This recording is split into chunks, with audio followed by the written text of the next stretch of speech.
श्री चंद्रशेखर जी, धन्यवाद।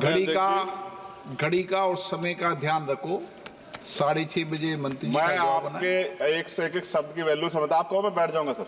नहीं बोलिए, आपको बोलने के लिए देश की जनता ने भेजा है। धन्यवाद, धन्यवाद अध्यक्ष। हम आपदा प्रबंधन संशोधन विधेयक पर विचार कर रहे हैं सर, जिसमें मूल अधिनियम की 79 धाराओं में से 51 धाराओं में संशोधन का प्रस्ताव है। हालांकि ये संशोधन आवश्यक हो सकते हैं, परंतु यह तरीके कुछ जटिल हो सकते हैं, खासकर नए सदस्यगण मेरे जैसे के लिए, जिन्हें मूल अधिनियम और संशोधन विधेयक दोनों का अध्ययन करना पड़ता है। इस विधेयक की समझ में कठिनाई हो सकती है और विधायी प्रक्रिया में जटिलता आ सकती है। इस संदर्भ मेरा सुझाव है कि यदि संशोधन विधेयक के माध्यम से मूल अधिनियम को ही प्रतिस्थापित करके एक नया विधेयक प्रस्तुत करें, तो यह न केवल विधेयक को अधिक स्पष्ट और समझने में आसान बनाएगा, बल्कि लेजिस्लेटिव ड्राफ्टिंग प्रक्रिया को भी सरल कर देगा। वर्तमान में संविधान की 7वीं अनुसूची में इसकी स्पष्ट एंट्री का उल्लेख नहीं किया गया है। मंत्री जी कृपया यह बताने का कष्ट करें कि वर्तमान विधेयक संविधान की 7वीं अनुसूची के किस एंट्री में कवर है। यह प्रश्न इसलिए महत्वपूर्ण है क्योंकि यदि हम इसे संविधान की 7वीं अनुसूची में स्पष्ट रूप से दर्ज करते तो यह विधेयक लाने का आधार और संसद की विधायी शक्ति को स्पष्ट रूप से मान्यता मिलती। इसके बिना यह विधेयक संविधान के तहत अपनी पूरी वैधता का दावा नहीं कर सकता, जिससे इसे लागू करने में होने में अस्पष्टता उत्पन्न हो सकती है। इसलिए मेरा सुझाव है भविष्य में इस प्रकार के विधेयक लाते समय संविधान की 7वीं अनुसूची में आपदा प्रबंधन के लिए एक स्पष्ट प्रविष्टि जोड़ी जाए, ताकि संसद की विधायी शक्तियां स्पष्ट रूप से विधेयक और औचित्य की तरफ पूरा करें। मेरा प्रश्न केंद्र सरकार द्वारा राज्य को आपदा के समय धनराशि और अन्य सहायता प्रदान करने की तरीके से संबंधित है। हम सभी जानते हैं कि जब भी कोई आपदा आती है, केंद्र सरकार विभिन्न राज्यों को राहत देने के लिए धनराशि और सामग्री भेजती है।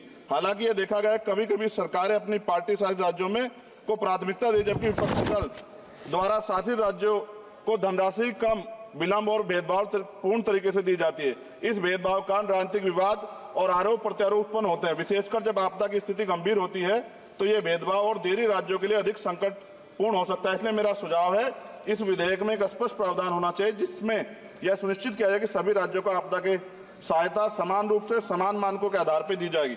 यदि प्रारंभिक सहायता प्रदान की जाती है तो यह सभी राज्यों के लिए समान और किसी भी राज्य में भेदभाव का शिकार उसको ना होना पड़े। साथ साथ विधेयक में यह प्रावधान है कि आपदा डाटाबेस के साथ अगर आर्टिफिशियल इंटेलिजेंस, रिमोट सेंसिंग और डाटा एनालिटिक्स जैसी टेक्नोलॉजी का इस्तेमाल कर डाटाबेस की उपयुक्तता बढ़ा सकते हैं।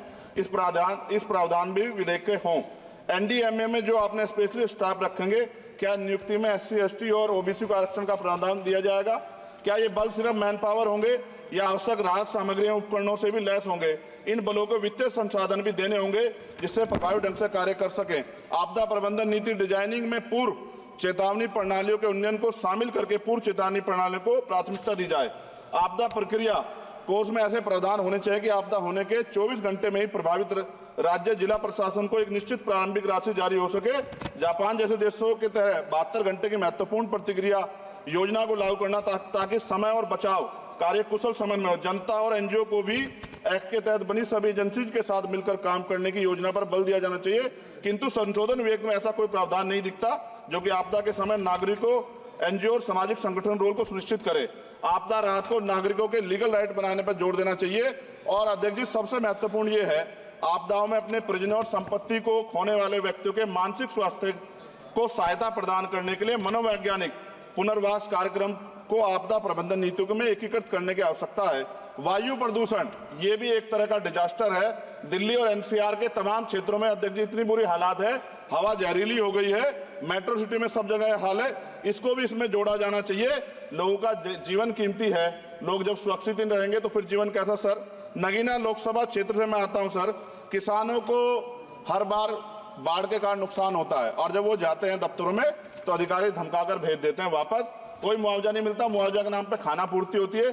सभी लोगों में चिंता है अध्यक्ष जी। इसलिए मैं माननीय मंत्री जी से मांग करूंगा कि जो मांगे हम देश में रखी हैं, अगर उनको जोड़ दिया जाए तो इसका फायदा आम जनता, किसानों, सब उन वर्गों को मिलेगा जिनके लिए हम लोग सोचते हैं। और भारत बड़ा देश है, बड़ा भूवर्ग है, कहीं बाढ़ है, कहीं अग्नि है, कहीं जो है रेत की समस्या है, तमाम तरह की मुसीबतें यहाँ है।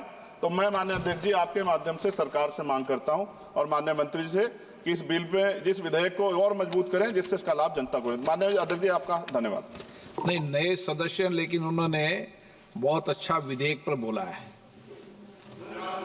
पड़ोस वाले भी समझ लो, अच्छा है। नहीं, ये तो पुराने, यहाँ पे आप जैसे लोगों के अनुभव का लाभ मिलता है इनको, पर आप थोड़ा अनुभव ठीक दो इनको। श्री उमेश पटेल और सामने से। माननीय अध्यक्ष महोदय जी, मैं आपदा प्रबंधन